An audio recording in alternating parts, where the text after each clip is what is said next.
সালাম আলাইকুম। এ হচ্ছে বাঙালিদের অবস্থাটা কি?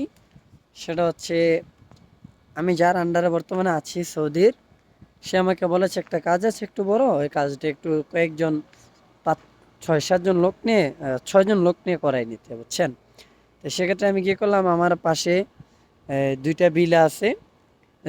দুইটা বলতে অনেকগুলো বিলে আছে। আমি যে জায়গায় থাকি, 500 টাকা বেতন। বাঙালিদের অবস্থা খুবই খারাপ ভাই, 550 টাকা বেতন। এখন এটা সৌদির মধ্যে 3 থেকে 400 টাকা এইভাবে একজন মানুষের খানার খরচ যায়। তো আমি এটা চিন্তা করলাম, তারা আমার কাছে এসে বলে, ভাই একটু কাজ টাজ থাকলে আপনি একটু আমার করে জানে।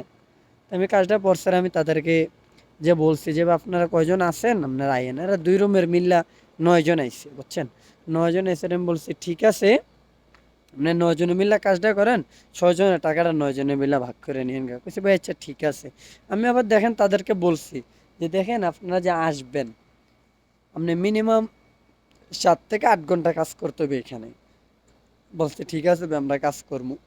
আসার পর আপনার 2 থেকে 3 থেকে 3.5 ঘন্টা কাজ করার পরে তারা কেউ বলতেছে পারবে না, বৈশা রয়েছে, এই সে অনেক কাবজাব, পারবে, কাজ করতে পারতেছে না, বৈশা রয়েছে, কাজ করব না, কালকে করব। আমার সৌদি আমাকে বলছে আমি কাজ একদিনের মধ্যে ডেলিভারি দিতে হইব। তো এই সেক্ষেত্রে আমি কি করলাম, বলছি ঠিক আছে, আপনার কাজ না করলে আমি পাকিস্তানি দিয়ে করাই নেবো। তো সেক্ষেত্রে যেন আর তারা করলো না। পরে রাত্রে 12টার পরে তারা চলে গেছে। চলে যাওয়ার পর আমি পরের দিন 3 জন আফগানিস্তানি এনে তাদেরকে দিয়ে আমি কাজটা করাইছি। বাস, তাদেরকে আমি টাকা দিয়ে দিছি। সবচেয়ে বিষয়টা হচ্ছে কি জানেন, যে আমি যেই কাজটা এই তারা করতো, হতো 7 থেকে 8 ঘন্টা কাজ করলে তারা কোনো 80 থেকে 90 টাকা, 100 টাকা পর্যন্ত পাইতো। ঠিক আছে, 100 টাকা পর্যন্ত পাইতো। তাদেরকে আমি পানি এনে দিছি, পানি খাওয়াইছি। তারপর আপনার নাস্তা টাস্তা তাদেরকে এনে আমি খাওয়াইছি, বুঝছেন?